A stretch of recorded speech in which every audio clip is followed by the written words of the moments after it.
Siempre es un placer hablar con el filólogo Antonio Viudas Camarasa, además de ser académico numerario de la Real Academia de Extremadura de las Letras y las Artes, aprovechando que ha pasado por la capital extremeña para dar su discurso, su disertación en la apertura del curso de esta Real Academia. Hemos querido entrevistarlo aquí en Televisión Extremeña y en este programa En la Picota. Es la segunda ocasión que pasa por nuestro plató.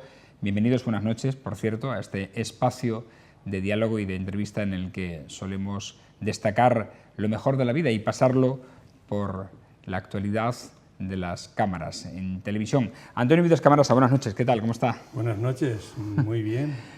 Bueno, otra vez en Mérida, afortunadamente le tenemos y dando la lección inaugural o la disertación de la apertura del curso de la Real Academia de las Letras y las Artes de Extremadura. Vamos a hablar precisamente sobre su disertación porque es muy interesante. Va a hablar sobre el parte del legado bibliográfico de Santiago Ramón y Cajal, que, por cierto, está en la sede de la Real Academia. Sí, está en la sede por voluntad de su propietaria, a su vez cumpliendo los deseos de su esposo difunto, García Durán Muñoz. La propietaria era doña Encarnación Ramón y Cajal Conejero, casada con el académico de número García Durán Muñoz, que fue uno de los primeros biógrafos en la posguerra española. Bueno, ¿qué podemos destacar? El mensaje principal de esta disertación, sobre la que gira. En torno a la figura de Santiago Ramón y Cajal desde la perspectiva de hoy. Una inmersión de un filólogo que, a través de los libros depositados en la Real Academia de Extremadura, empieza a investigar en la figura de Ramón y Cajal como escritor, como científico, como fotógrafo, como boxeador, púgil, o al menos naturista, como niño que estuvo encarcelado. Sí, sí. Es muy interesante, tenemos que repasar todo eso que está diciendo porque estamos evidentemente dando a conocer una faceta más desconocida, ¿no?, de Santiago Ramón y Cajal. Por cierto, que a mí me dio clases un pariente suyo, queda en Extremadura Parentes, ¿no?, de don Santiago Ramón y Cajal, Alejandro Martínez Cajal, profesor de instituto, me dio a mí, creo que era sobrino o sobrino nieto, no sé exactamente el parentesco, pero lo era. Ha estado residiendo muchos años en Almendralejo, ahora creo que no sé exactamente dónde ubicarlo, pero era pariente de don Santiago Ramón y Cajal. Bueno, es que los Cajales vienen de La Res, un pueblecito al lado de Sabiñánigo, muy cerca de Jaca, y entre La Res y Viescas los Cajales son están muy extendidos. Ajá. Por tanto, entre la familia materna, ¿no?, precisamente Cajal es famoso por el apellido de su madre. E incluso él, cuando Margarita Nelkel aprovechó los materiales de Cajal para sacar un libro titulado La Mujer, por cierto, libro que sacó sin pagarle lo convenido. ¿Ah, sí? Sí, había quedado con Margarita Nelkel, que conocía a Enriqueta Levi. Enriqueta Levi era la secretaria de Cajal, hermana de Irene Falcón, que dejó a Cajal para ser la secretaria de Dolores Ibarruri. Y al final, después de la guerra, Enriqueta Levi llegó a ser la secretaria del secretario general del Partido Comunista en el exilio en Rusia. Aprendió ruso, estuvo Enriqueta Levi en China, aprendió chino, allí... Pues sería una mujer muy adelantada para su época. Totalmente, Enriqueta Levi era hija de un judío, que se claro, quedó... Levi es apellido judío. Sí, sí, que se quedó huérfana de padre, y entonces Cajal, tan pronto como aprendieron enseguida el alemán, las hermanas, pues la contrataron. Y ahí tenemos Cajal y el mundo de los idiomas, porque la hermana de Enriqueta, otra hermana, Carmen, se la llevó de secretaria Juan Negrín. Y quería coger a Enriqueta. Y es curioso cómo una familia muy modesta, con muy pocos recursos, una viuda Rodríguez, se apellidaba Rodríguez, y con el favor que le hizo a Cajal para poderle traducir las cartas que le llegaban internacionales en alemán, pues ahí tenemos tal. Y luego ha sido Enriqueta Levy, yo creo que una de las mejores biógrafas. Estuvo 8 años con él. Luego, cuando regresó sobre el año 68, se reincorporó, indultada o superdepurada, al mismo trabajo en el Consejo Superior de Investigaciones Científicas que correspondía al laboratorio donde estaba Cajal. Precisamente es otra perspectiva, ver cómo de una etapa en que nos han contado la historia a cuentagotas, porque nuestros maestros no nos hablaban de estas cosas, estaba prohibido, era arriesgado. Ahora creo que ya no es arriesgado, pero siempre tiene un riesgo. Y al ver esa documentación nueva, esos testimonios, los otros testimonios que proceden de la generación de las cátedras, 1950, la Universidad Española está depurada y los jovencitos que no habían ido a la guerra se titulan y con 25 años todos catedráticos de universidad. ¿Todos? Todos. Todos los que estudiaron en aquella época, con 25, 26, es la generación de las cátedras. Curiosamente, Zamora Vicente, que estuvo en la guerra, tuvo dificultades para llegar a catedrático en el año 43. Dificultades muy serias por haber sido depurado, por no ser de la cuerda de los que estaban en el poder, o sea, ni falangista, ni del Opus, y gracias a la intervención de Dámaso Alonso, su director de tesis, consiguió una segunda cátedra, no la de Oviedo, que se la dieron a otra persona. Vamos a hablar de Santiago Ramón y Cajal, pero nos tenemos que detener en el maestro de Antonio Viudas Camarasa, que es Alonso Zamora Vicente. Bueno, ¿qué se siente el disertar en la sede de la UNED, en la que previamente su maestro estuvo? Pues primero una satisfacción. Por antigüedad me tocaba a mí este año dar en la lección inaugural. Antigüedad que en realidad había varios académicos que no han podido ejercer el derecho o han declinado. ¿Qué número tiene en la academia, Alonso? Ahora yo soy el quinto, no hay quinto malo. No hay quinto malo. Por antigüedad, o sea que son ya muchos años en la academia, en la Real Academia de Extremadura, y para mí, pues, después de haber contestado al discurso de ingreso como honorario de Zamora Vicente en el conventual de Santo Domingo, ¿no? Sí, aquí en Mérida, para mí fue un capricho, prácticamente pues caprichoso, digo, si no leo ahí, no leo, como Nebrija. Pues ese sitio, porque significa mucho. Es el primer centro de la provincia de Badajoz que no es capital de provincia, el Instituto de Enseñanza Media. Anteriormente había sido un colegio libre adoptado llamado Santa Ana. Y luego también, porque creo que fue el Tomás López, el alcalde de Mérida, tan famoso que trajo el matadero, creo que tenía relación con la propiedad de ese palacio. Y para mí, disertar la última lección inaugural, porque creo que ya no me va a tocar ninguna más, por ley de vida y por lógica, ¿no? Habrá un correturno, ¿no? Para mí es una satisfacción dar la lectura a una lección. Y una lección es disertar algo que el maestro habla con los discípulos. Y por tanto me sentiré como Nebrija cuando llegó aquí a Mérida y era tan perfeccionista que su pie, el pie de Nebrija, coincidía con el pie romano. Y lógicamente eso se lo debo a mi maestro, que me enseñó que además de la ciencia está la de ciencia y está la cultura que une a esa ciencia.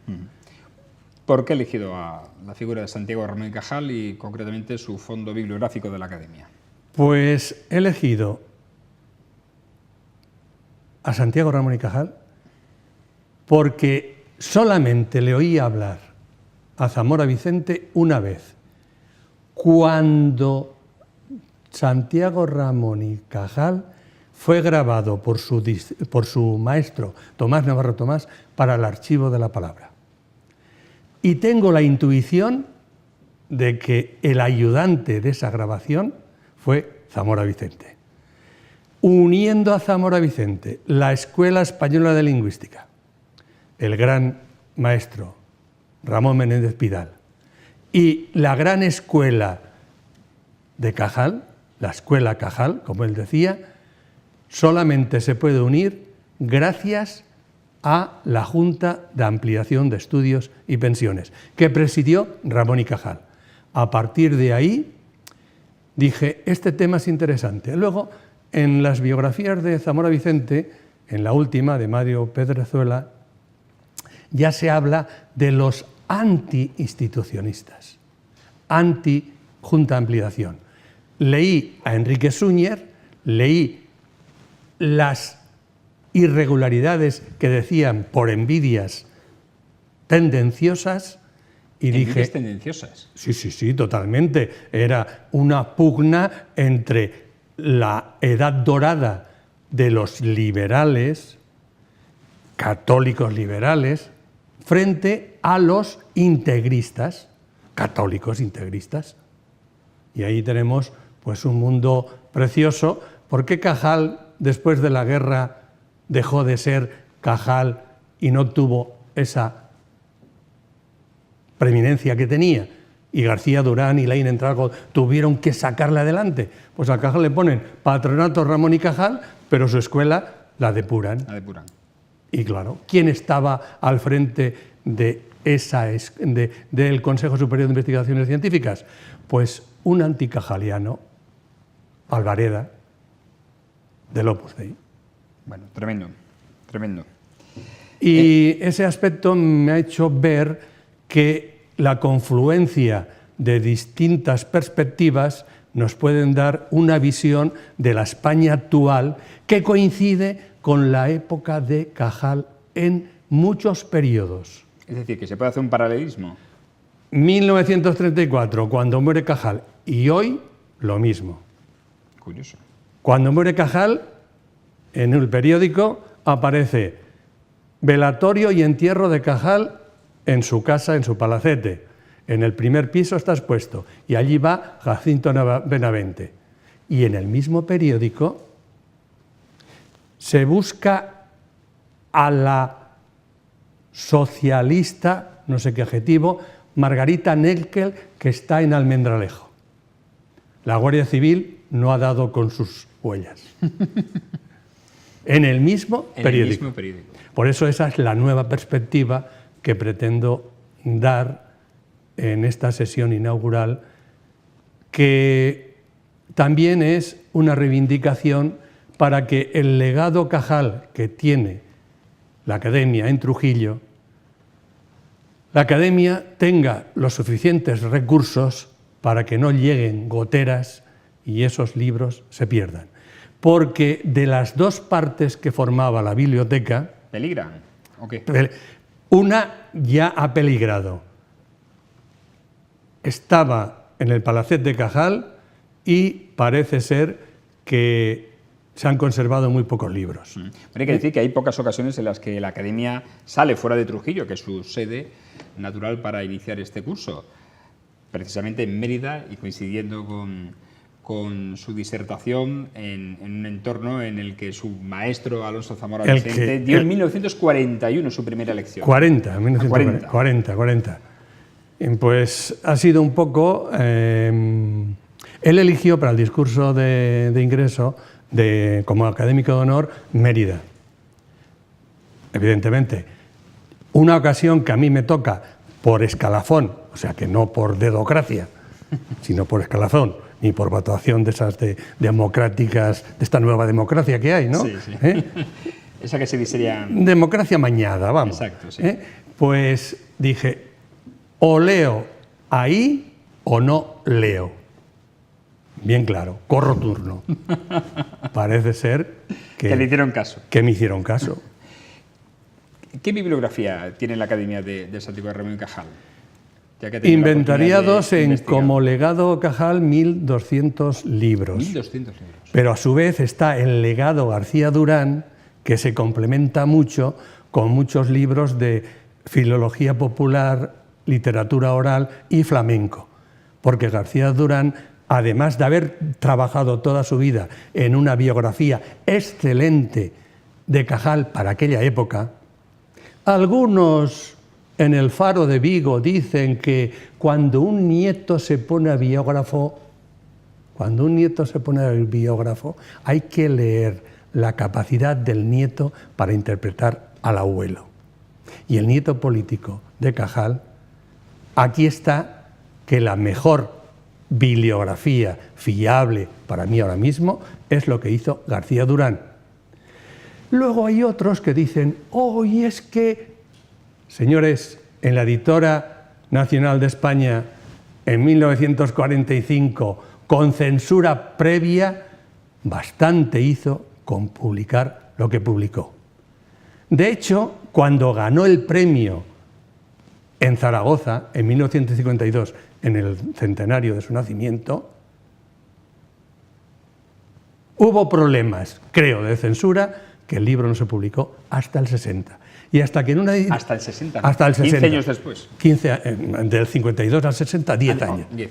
Y hasta que una editorial de Barcelona, de una sociedad médica, no publicó en el 83 ese libro, pero ese libro tiene prólogo de Laín Entralgo, el mejor historiador de la medicina en España a partir de la posguerra, en el 40, y epílogo de Severo Ochoa. O sea, Cajal, premio Nobel en 1906 y Severo Ochoa, creo que en 1959. Antes estuvo el premio Nobel de Juan Ramón Jiménez, que se conoció con Zenobia en la Junta de Ampliación de Estudios en la Colina de los Pinos, en la residencia donde estuvo Alberti Lorca Buñuel. En la famosa residencia de estudiantes. En la residencia de estudiantes. Allí se conocieron. Curiosamente, tenemos que otro premio Nobel de Literatura, Mario Vargas Llosa, fue discípulo de Zamora Vicente y le dirigió la tesis doctoral en 1971 sobre García Márquez. Hoy, premio Nobel de Literatura y valiente defensor de las Españas. Curiosamente, Echegaray, primer premio Nobel. Vicepresidente de la Junta de Ampliación de Estudios. Cajal, presidente, premio Nobel. Zamora Vicente, profesor y catedrático, que perteneció al grupo de Menéndez Pidal, Américo Castro y Tomás Navarro Tomás. Vicente Aleixandre, también premio Nobel. Juan Ramón Jiménez y Vargas Llosa. Estamos hablando de la época. ¿Qué le debe a la Junta de Ampliación de Estudios esta España nuestra? Casi todo lo que sabemos. ¿Qué le debemos nosotros? Mucho. ¿Qué tenemos que hacer? Recordar esa memoria histórica con fuentes nuevas, porque los estudios que se hicieron en la generación de las cátedras eran: me voy a la hemeroteca de Madrid con una Gillette para recortar tal.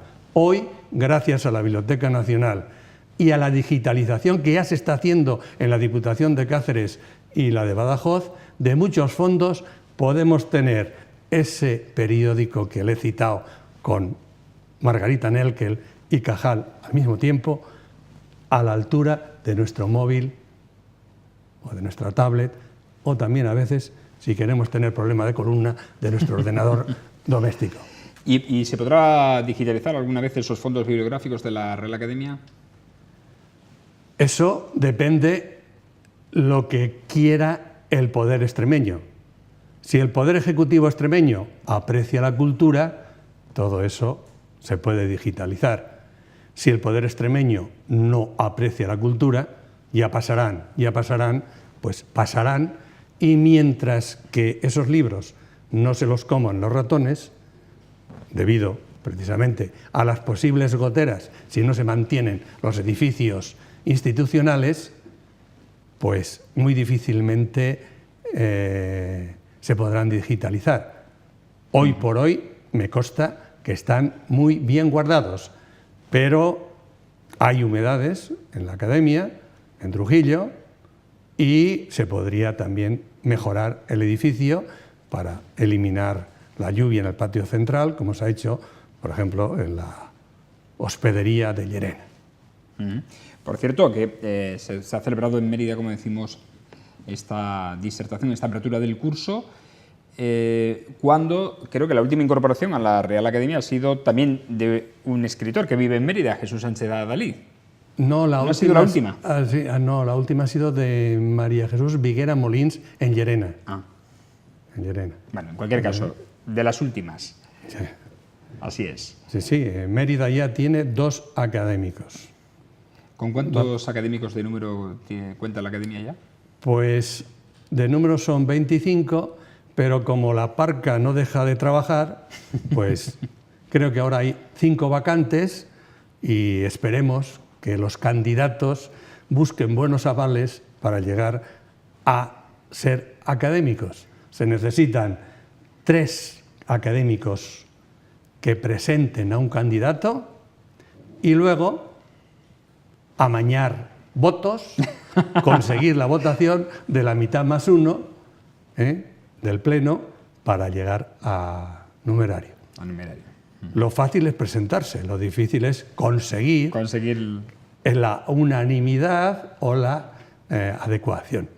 Un gran problema de estas instituciones es el relevo. Y eso que estas instituciones están muy bien reguladas por los estatutos que están visados por el Instituto de España.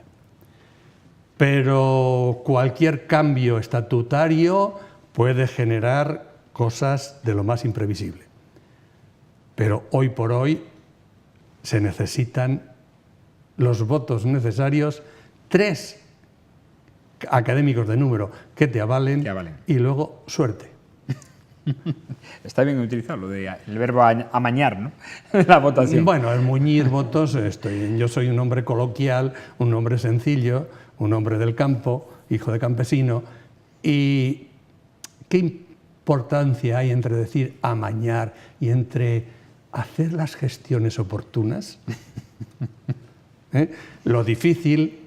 Que uno es la realidad y el otro es un eufemismo. Lo difícil en todas las academias, y la historia de la entrada de Galdós en la Academia de la Lengua Española la ha contado muy bien mi condiscípulo en Zamora Vicente, Juan Manuel González Martel, cómo conseguir los votos. Y más difícil, cómo conseguir un buen candidato. Porque en la cuestión académica a veces no prima solo las cualidades profesionales, sino que se han mirado también las cualidades humanas. O sea, que hay muchos factores que hacen que las academias pues, sean criticadas. Yo ahora, desde dentro, pues, puedo criticar a la academia y desde fuera se puede criticar a la academia. Igual que a mí me pueden criticar, porque, como decía Cajal, es mejor ver los defectos que te sacan tus enemigos, porque de ese modo te puedes emular y enmendar. Está bien, buena frase, buena frase. No, es que Cajal tenía frases que si leyéramos a Cajal... ¿Con qué se queda la figura, después de haber investigado sobre su figura precisamente, con qué se queda de Santiago Garramón y Cajal? que no sea la parte que todos conocemos, quiero decir. Pues con dos elementos. El hombre del microscopio y el hombre del telescopio, que siempre llevaba una cámara fotográfica en sus hombros. Siempre. Siempre. Con el microscopio descubrió el neuronismo, la neurona, que no supo poner el nombre, pero un alemán le puso neurona, y la relación de una neurona con otra. Y otro investigador inglés le llamó sinapsis. Consiguió con el microscopio descubrir el sistema nervioso, el funcionamiento más importante del cerebro, del sistema sensitivo. Y, curiosamente, con el microscopio consiguió la microfotografía. Invertida, se hizo una foto con el microscopio a sí mismo. Trabajó la fotografía en color. Creo que sacó el primer clip del cine, a través de combinar tal. Y, curiosamente, con el microscopio y la fotografía, le enseñaron a colorear las células para analizarlas. Él cogió con sistemas fotográficos, probó nuevas emulsiones, Maestre le enseña, Simarro le enseña, él perfecciona y él en 1888 descubre la neurona. Es decir, que fue un adelantado de su época utilizando las tecnologías. Las tecnologías, total. Luego, el telescopio. Hay un cráter en la Luna que se llama Cajal, por algo será. Y hay un avión en Suecia que se llama Santiago Ramón y Cajal. Miraba el mundo a través de la naturaleza, del microorganismo a los astros. Y todo lo veía en el paisaje. ¿Y cómo captaba el paisaje? Con su cámara. Descubrió la cámara pues, en unas fiestas de Huesca, siendo estudiante, el daguerrotipo. Yo creo que enseguida que pudo, se compró una cámara ya estando en Zaragoza de estudiante. Se la llevó al Bruc, cuando estuvo en las guerras carlistas, como soldado primero y luego ascendió a teniente y luego a capitán. En Berga, en Igualada, estuvo luchando contra los carlistas. Y se llevó, lo llamaron, fue a Cuba y se llevó la cámara a Cuba. Nos retrató, y están conservadas en el Instituto Cajal, las imágenes de Cuba. Llega de Cuba, fue a Cuba por Cádiz, en barco, y desembarcó en Santander. De Santander se quedó en Burgos con su cámara. Pasó a Madrid y luego ya llega a Zaragoza. Se prepara las oposiciones, cae enfermo y se va a Panticosa. Y ahí tenemos a Cajal en Panticosa. Y toda España tiene recuerdos de la fotografía de Cajal. Saca la Cátedra de Madrid, por fin, su gran ilusión, en 1892. ¿Y qué hace Cajal? Voy a empezar a escribir mi autobiografía. Desde que tenía 2 años, que se fue con 2 años de Petilla de Aragón, un pueblo de las 5 villas, que dicen de Aragón, pero es diócesis de Jaca, en fin, un lío histórico muy importante, muy curioso, pues va a Petilla de Aragón. ¿Y a quién retrata? A la primera persona que ve cuando llega al pueblo y dice: ¡anda! Pero tú eres el hijo de don Justo. Era la niñera. Y nos ha dejado retratada a la niñera para la historia. Tuvo que ir a su pueblo, porque había camino de herradura, con mulos, a caballo. Cajal, buen jinete. Cajal, inabarcable. Cajal, pensador. Cajal, filósofo. Cajal, muy buen escritor. Todas sus obras de literatura yo creo que el mejor innovador de la autobiografía científica, solamente se conocía la de Darwin. Luego le sigue la de Einstein. Pero Cajal está aquí. Pero Cajal empezó a escribir su autobiografía en 1892, cuando saca la Cátedra de Madrid. Y del 92 a 1901, que publica primero en la revista Dragón un capítulo y luego ya publica su primera autobiografía. Pero ya en el 99, en 1899, después de la derrota, ¿no?, de la gran debacle de Cuba y Filipinas, va a Estados Unidos. Y también en esos años da su discurso de ingreso en una de las academias, y es Reglas y consejos para la investigación científica, que se conoce como tónicos de la voluntad.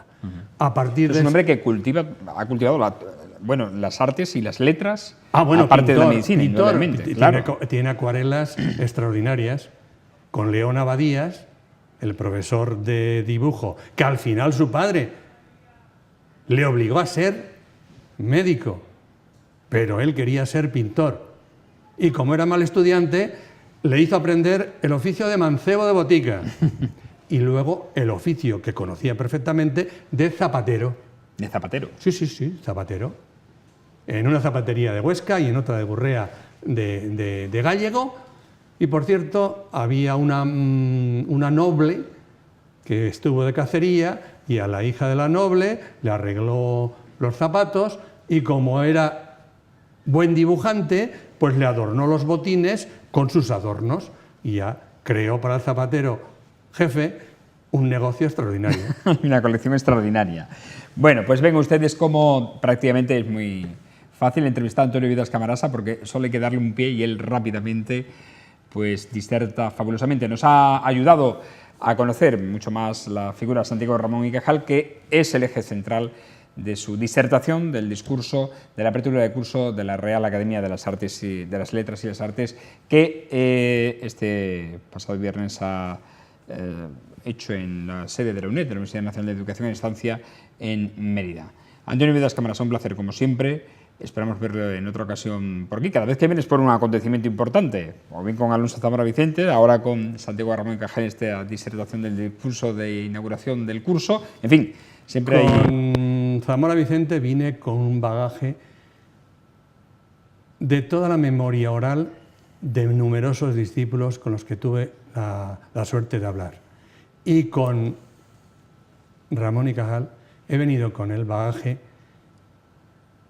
y la ayuda de la Sociedad Científica de Mérida, que en un foro de 66 personas, con un pequeño grupito de WhatsApp, han participado de mi investigación desde el día 13 de febrero de este año hasta el día de hoy, día a día, buscando las huellas de Santiago Ramón y Cajal. Tengo que agradecer a Martín Enriqué, de la Universidad de Lund, un español sueco, a Cándido Vicente Calle, a Rufino, que lleva el grupo, y a un gran documentalista, a Carlos Baena, profesores de enseñanza media, que me han ayudado muchísimo y me han ayudado a que este verano hiciera por inmersión la ruta mediterránea Cajal, que fue salir de Malpartida de Cáceres, coger la carretera sin nombre que nos lleva a Ciudad Real, que espero que pronto la arreglen o al menos le pongan asfalto nuevo, llegar a Ciudad Real, bajar la meseta y encontrarme con Valencia, y en Valencia